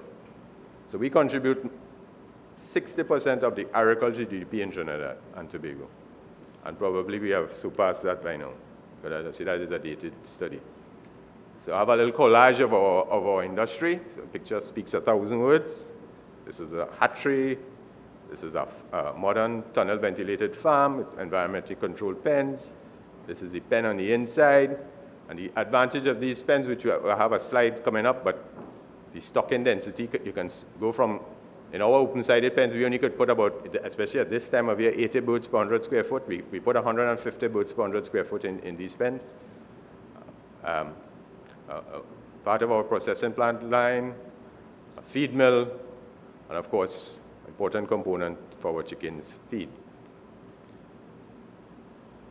In terms of technology, this is the slide I was referring to, tunnel ventilation, environmentally controlled pens versus So if you look at the key production efficiency indices, we see our feed conversion ratio, which is the biggest saving for us. We save between 15 and 20% in feed, which is, as you know, more than 50% the cost of a chicken on a farm. Land utilization, I should say, is critical in small island states like Trinidad and Tobago and other Caribbean islands. You can see how we could better utilize. Livability, especially at this time of year, between June and the middle of October, we have high humidity and high temperatures. Although we reduce our stocking density, we still have a spike in mortality. It's fairly consistent in the tunnel ponds at 97, 98%. Age to 2 kilos. You see a big variance in the standard open side open pens, simply because at Christmas time, during the cooler, drier type of months, we can produce it for a 2 kilo bird in 37 to 38 days, but that can go up to 42 or even sometimes more at this time of year, where we have what we call a slow growth period. Whereas in the tunnel pens, we get it between 34 and 36 days. Batches per annum, you see what it is, it's 5 or 6, you can get 7 or 8. Labor, which is a big, big challenge in Trinidad. For every 25,000 birds, you need 3. We can cut that down to 1. Litter management, proper litter management, you can get easily 2 years out of the litter. Environmental, it aids in the reduction of ammonia and other emissions. Reduce plant downgrades because you get less, because you better manage your ammonia in your litter, you get less ammonia burns and you don't have to downgrade things like breasts and feet. Breast is a premium cut, so you really don't want to have to downgrade that because you have a breast blister on it. In terms of processing plant, moving to more and more to automation, especially as food safety is becoming more and more critical. If you deal with these international brands, you have to get audits. You have a food safety audit. You have a social responsibility audit. You have an animal welfare audit. For instance, under the animal welfare audit, if they come in your plant and one chicken is found dead, that's an automatic failure. And you have to get reassessed. And you have 48 hours to get reassessed. So we've moved into, everything is online now, online evisceration, online portion, cutting systems, deboning, marination. We've started with tumble, we now move into inject. Ovens to make value-added, fully cooked food with Caribbean flavors. In terms of pizza, chicken topping is the #1 pizza topping in Trinidad and Tobago, chicken. And this is what our customers in that line of business tell us. And of course, move into all of these various types of certification, HACCP, GFSI, ISO, because you need to get it for food safety. You need to get product quality at a consistent quality and to protect your food safety record. And if you want to export, you have to have it. It's a must. So, going on again. So these are the types, just another collage of what we do. So different products, you have cooked products. As I said, that chicken there, which is a rotisserie chicken in the middle, that has increased Arawak's production by equivalent of more than, probably about 10 production days. And then we have the value-added products like the burgers and the wings, etc. So in terms of that, when we produce products like those value-added, we are actually adding, in Trinidad and Tobago, 80% value-added. So, you know, some people like to say that the chicken industry is just a screwdriver industry. In terms of, well, I've been prompted to speed up. So in terms of collaborative initiatives, we deal with our various ministries at home. And the top one there is a critical one. I heard the Surinamese delegate speaking about poultry and poultry product standards. In December of 2012, quoted, that means all the governments approved the CARICOM poultry and poultry product standards in December of 2012. Not one of our countries have implemented it as their standard. And this is critical if you are facing the challenge of imported chicken. This is going to help you. For instance, one of the standards says that the chicken must be consumed not more than 180 days from date of slaughter. Our information is that a lot of chicken coming into our market is far older than 180 days. The other standard is that it must have a label stating the slaughter date and the expiry date and the plant that processed it. Those are two critical things, and that will help us to be on a more level playing field. In terms of UE, well, we assist UE and the University of Trinidad and Tobago, and regionally via CPA, CrossQ, we spoke about the poultry standards, and CaribVet, taking part in symposium and workshops like this one. Now, I have to ask for extra time. I have to talk about this. This is a chart. I don't know how well it's, yeah, I guess you can see it. We were more or less self-sufficient in chicken up to 2007. And then they removed the tariff in December 6, 2007. The surcharge, sorry, was removed. We kept the CET.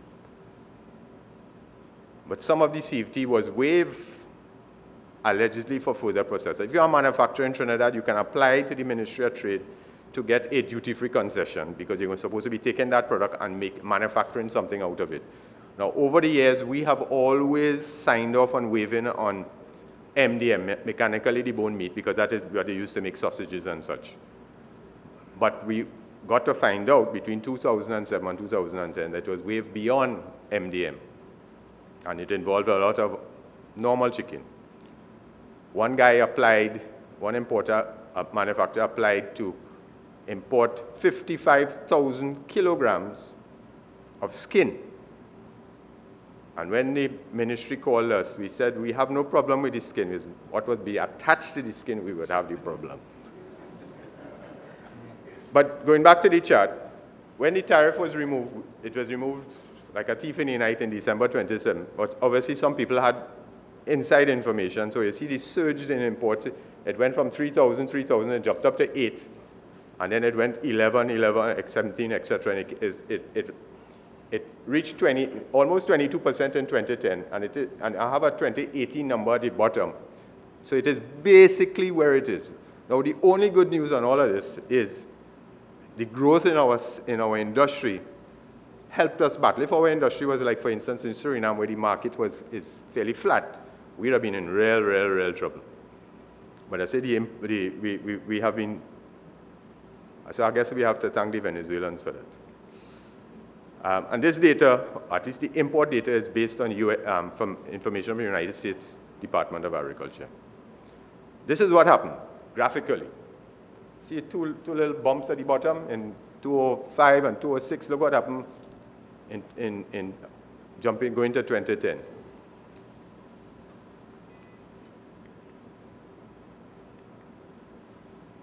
And then we have what we call creative invoicing in Trinidad. Poultry HS code is 0207. But if you bring chicken in and you say it's neutral marinated, it comes under HS 1602. The tariff drops from 40%, the CET drops from 40% to 20%. It'd be interesting to see all the invoices for chicken coming into Trinidad and Tobago, and probably the region, and see how much come in as 0207 and how much come in at 1602. This is another one that has us a bit worried, and you probably should look outside of Trinidad and Tobago. Chicken offal, excluding liver, that's the descriptor. The HS code is follows up from HS 0207, CET 40%. But if you look in the Customs and Excise book, where you can get all the HS codes, there is something called meat, edible offal, HS code 0206, and the CT on that is 5%. And there is a petition to the COTED to reduce it to 0. Now, based on 0206, it's supposed to be meat of bovine. But in that descriptor, it has nothing about bovine. And I could assure you, there are creative invoicing taking place because we are, according to the US data, they exported up to July of this year, over 1,400 metric tons of chicken offal, excluding livers, to Trinidad and Tobago.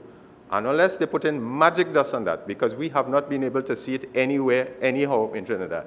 So something is coming as that, and we have asked for investigation. It could be that it's coming in as meat, edible offal, and heaven knows what is coming in. But we don't believe offal is coming in at all. Chicken offal, there are two types. One, edible, which would include, supposed to include livers, gizzards, sometimes necks. Inedible, which is feathers and innards, and etc. And we have not seen anywhere in the market, any gizzards of any extent, or necks, or anything else. So we find that a very fishy, and we think it's creative invoicing. Where is it going forward? This is another one. This is chicken from Chile, offered for sale in Trinidad and Tobago. The regulation in Trinidad debars chicken from Chile coming into the country. You know, it enters the country, it comes in on a USDA certificate. How does it get a USDA certificate? It gets transshipped to a warehouse in Miami, and it gets a USDA certificate. And what category of chicken is it a farm product? Is it a processing plant product? Is it a hatchery product? No, it's a warehouse product. So they tick the box warehouse, and it comes into Trinidad, maybe other markets. So they bypass the whole regulation which says chicken not supposed to come into Trinidad and Tobago. This is the trend line with imports, and you could see it's more or less running about 20,000 metric tons a year. Some years a little more, sometimes some years a little. But it has stabilized, and we are holding our own against them. And the market is growing, I'd say, about 2% per year. I want to refer you to this quote.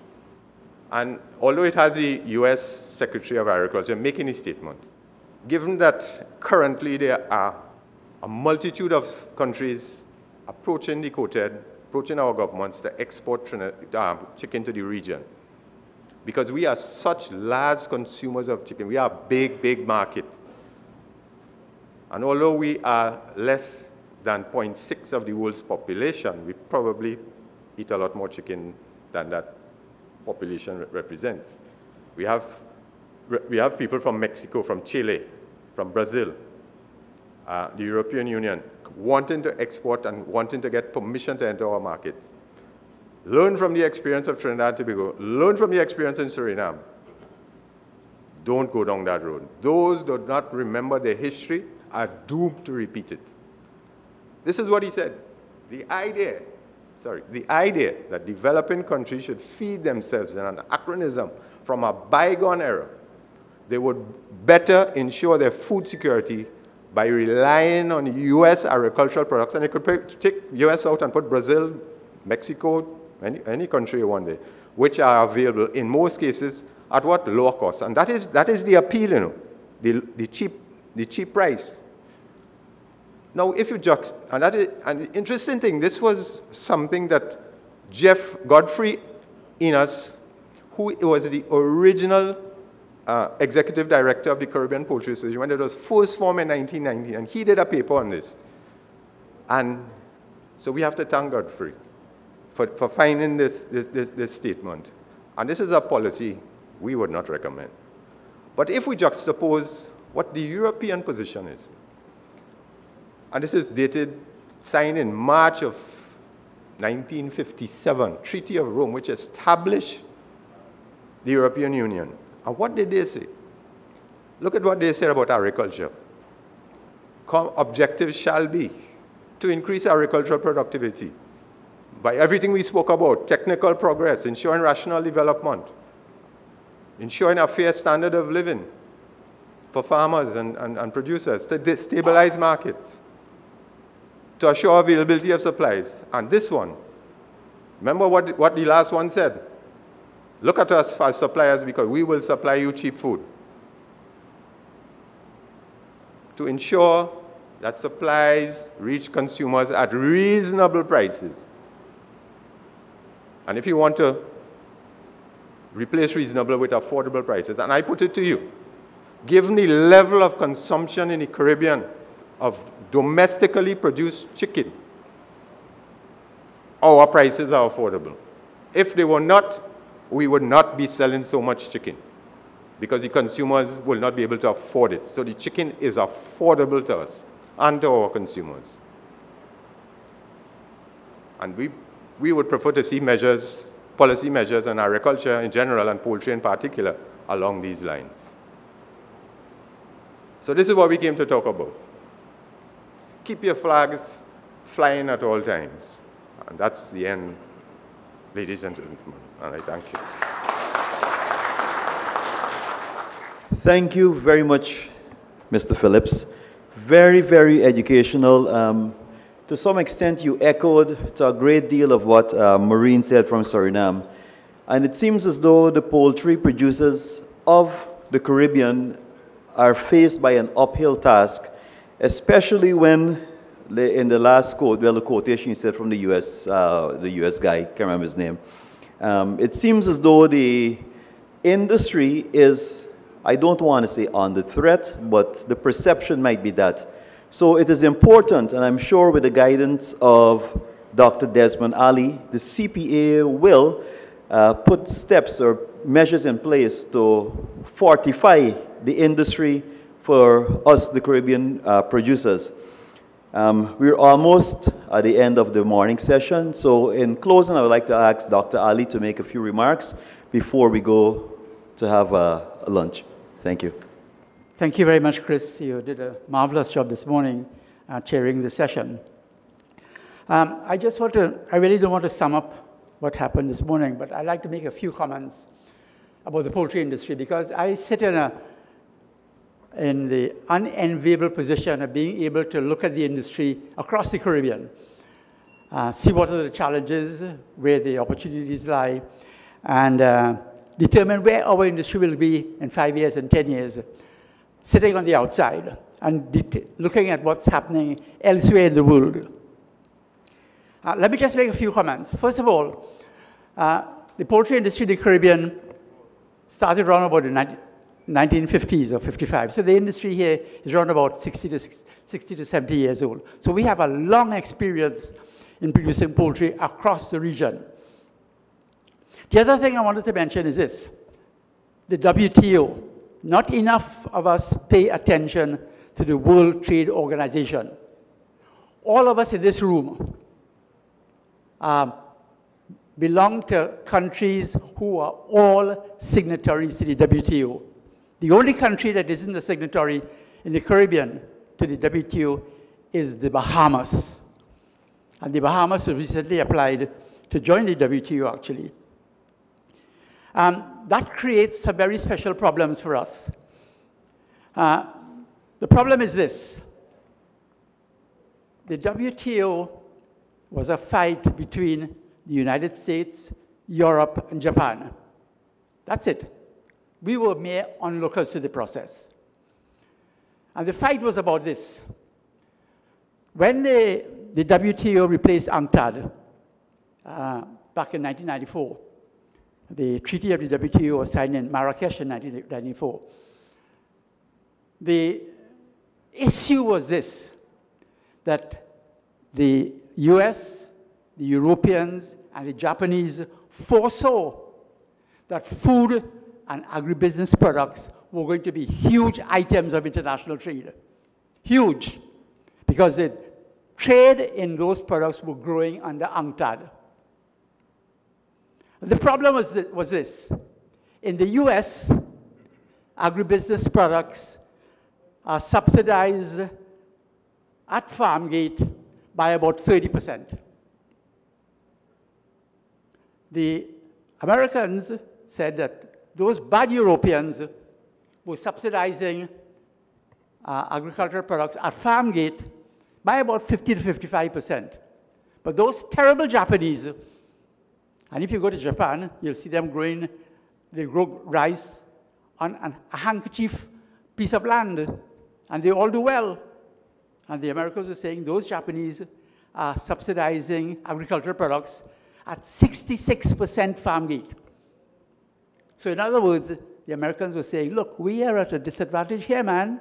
Let's deal with this. And that's how the WTO came about. It came about to defend agricultural products and create a so-called fair marketplace for agricultural products. That can't happen.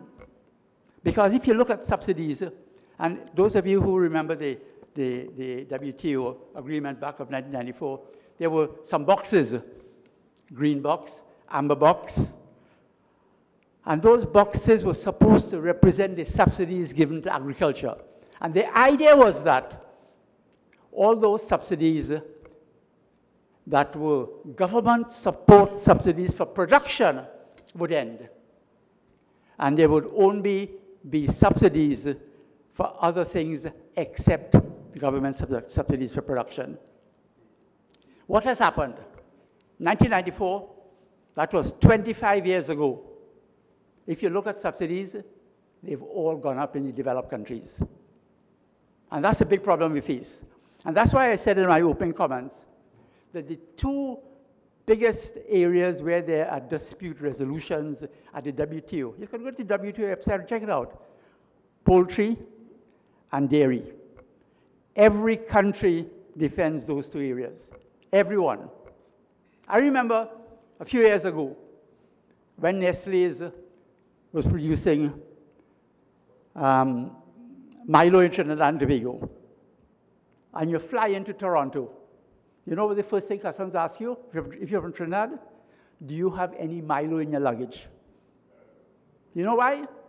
Even though the Milo being made in Trinidad and Tobago was made with imported milk powder, some of it from Canada, but the Canadian dairy lobby was so powerful that they wouldn't allow any dairy products into Canada. You know what question they ask you today?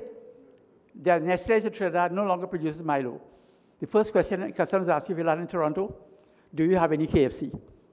Because you know KFC has a big outlet at the airport, and every Trini buys KFC to take to wherever they're going.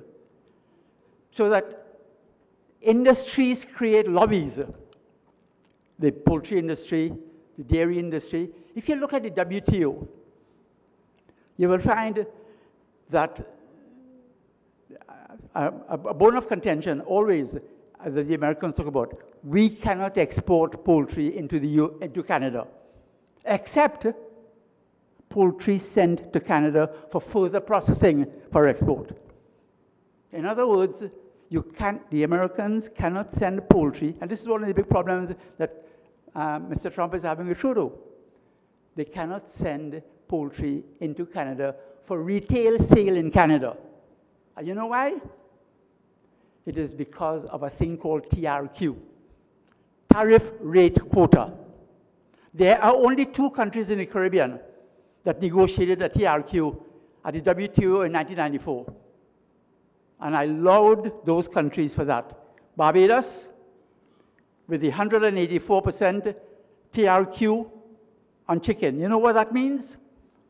In practical terms, what that means is that the Barbadians will allow a certain amount of chicken that falls within the tariff rate quota to come in at 5%, because that's a way of creating either cheap food for part of the population or cheap products for remanufacturing and re-export. So in Barbados, any extra-regional supplier must either meet the quota, or if they exceed the quota, they pay 184% plus the 40% CET. Jamaica has a similar regime. Let me tell you what happens in Canada. Canada has a TRQ of 5% of the previous year's production. So the tariff rate is set at whatever the previous year's production was. In other words, the Canadians will only allow chicken into Canada under the tariff rate quota at 5%, if it falls within that previous 5% of the previous year's production, every pound of chicken that falls over the TRQ going into Canada, you know what the tariff rate is? 764%. Put that in your pipe and smoke it. And that's the problem we face in the Caribbean. One of the problems I face, I go to the COTED meetings. COTED has granted the CPA, because of the quality of the work we do, a permanent seat at the table. We can speak of our industry, we defend our industry, but we can't vote because we are not a minister. So part of my role is to go there to defend our industry. Our industry is 60 to 70 years old. We employ enormous amounts of people. We generate a huge amount of GDP.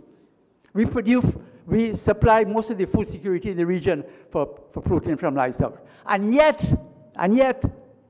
every single country in this world that produces poultry want to export to us. Everyone. I sit down there and I listen. The latest, the Russian Federation. Can you believe that? The Russian Federation wants to export poultry to the Caribbean. And we are in the unfortunate position of being sandwiched between the two largest exporters of poultry in the world, the US in the north and Brazil in the south. The latest cold storage report from the US, from USDA, 2 days ago, tells you that in the US, there's 1.7 billion pounds, not million, billion pounds of poultry in cold storage in the US. So what do they do with it? Russia used to import 1 million tons a year. China used to import 300,000 tons a year. You know what Mr. Putin says? Putin says Russia will be a net exporter of poultry by 2022. So they're looking for markets. China, unfortunately, now suffers from ASF, African swine fever. So they have to replace the pork that they're losing with chicken. So China has started importing chicken again, large amounts, 160,000 metric tons last month. And I know this because I do a report every morning, and those of you who want to get a copy of my report, I can send it to you. So the Chinese have said that they want to be net exporters of poultry as well. So let me tell you something, our industry is really under threat. And as Robin says, when he spoke about Arawak, we have moved our industry from frozen to chilled. But them fellas are not stupid, you know. Them fellas will bring in frozen chicken. They will thaw it, mix it with some local product, and sell it as fresh chicken. I've seen it happen. So we developed the Caribbean Poultry Standard. That's CRS 28-2012. That was approved by COTED in December of 2012. A few countries have accepted the standard, but have not implemented it as yet. And every single country that produces poultry and dairy have got what are called TBTs, technical barriers to trade. So why should we be out of that business? We should do the same thing. If they can do it, we can do it as well. And the essential element of the TBT in our Caribbean Poultry Standard is this. And this has been based on studies that we have done. I was part of the work back in 2009 and 2010. It is this, that poultry in the Caribbean, because of the way it's distributed, because of our high ambient temperatures, our high ambient humidities, we cannot give poultry a longer life than 180 days after slaughter. Because that protects the consumer. We want to make sure that when poultry is delivered to the consumer, it is safe for consumption by the consumer. And that's why that standard is in place. Now, we are, at the moment, every country that's implemented the standard, I just helped the Grenadians do this. We have to argue for the science behind that. And the science behind that is based on the work that we have done. So that I want to implore everyone that it is very important for us as an industry, we who work in the industry, this is our industry, we have to defend it. It is up to us to make sure we lobby our ministers and our governments to implement that standard, because that standard becomes an important and a crucial technical barrier to trade to help us defend our industry. I wanted to make one, I don't know how my time is going. I don't want to be accused of standing between you guys and lunch. Just one other point. The Caribbean industry has developed along the US lines of a full integration, because the argument used is that full integration provides products at reasonable prices to the consumer. That is not the only model in the world. The Canadian model is another good model. The industry is non-integrated. The feed suppliers are independent, the processors are independent, and you have to get a contract from CFC if you want to grow chicken, because a contract from the CFC in Canada to grow chicken is a license to print money. All them fellas, you know what contracts are selling for? When I was in Canada a few weeks ago, a contract to produce chicken in Ontario was selling for $5 million Canadian dollars. $5 million Canadian dollars. Because that tells you that the production side of the industry in a non-integrated system makes a lot of money. But our system evolved as an integrated system, and there's a benefit to integration. But we need to ensure that our industry is defended. We need to take every measure possible to defend our industry. That's part of my role as executive director of the CPA, and I could go and sit at COTED meetings, and this is why the ASG from COTED said every time he sees Desmond Ali, he gets another gray hair. Because I try to defend the industry as best as I can, and I walk to COTED meetings with all the facts and figures because I have them. I collect them every single day. So I know what the industry is doing. I know what our capacity is. I do know, and this has been raised with me at COTED, why don't you guys export chicken regionally? Well, there are some reasons for that, and I will talk about some of that in my talk tomorrow. But that is the argument I raise is, it is not because we don't have the production capacity or the production knowledge or the know-how to do the thing. We can do that. We can be a self-sufficient industry. We can produce all of the poultry we need in the Caribbean. I can vouch for that. I know what the capacity is. The fact that we do not export intra-regionally has to do with some infrastructural reasons. Tax regimes across as the ASG said this morning, tax regimes vary. CET regimes vary. Most importantly, though, the regulatory framework across the Caribbean is not harmonized. Every country has their own set of regulations. Now, one of the things that we are trying to do at the CPA is to ensure that we provide an infrastructural framework that will allow that to happen. But perhaps the biggest problem that we face within the region is the issue of transport. How do you move product from Belize to Guyana, or Belize to Trinidad, or Trinidad to anywhere else? We have huge infrastructural problems.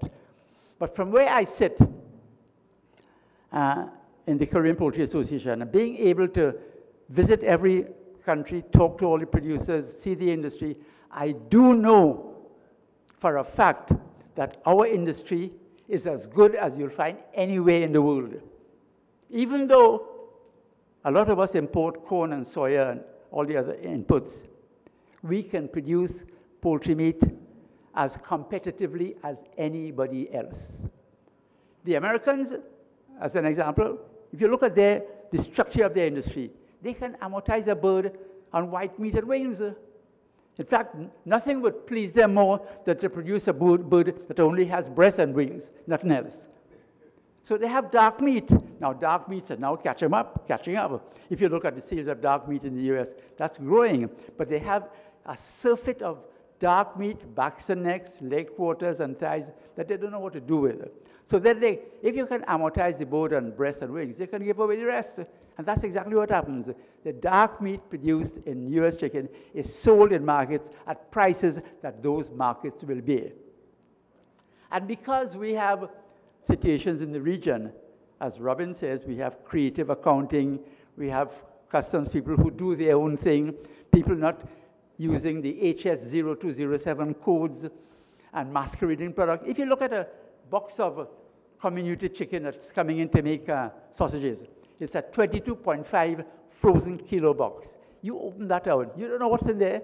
It could be breast, it could be community chicken, mechanically boned chicken, it could be anything. So that our people find creative ways of bringing in that kind of product that masquerades at one product and sells at another. And we get all our data from USDA exporting data. That's all published on the web, so we know exactly what's being exported to our region. So I just want to make one final point. That is this. We in the industry need to be a lot more defensive of our industry, and we need to lobby the authorities who make the decisions so that they understand what our industry is all about and what our capacity is to do to provide food security, to provide employment, and to provide socioeconomic benefits to our industry. Thank you very much for the opportunity.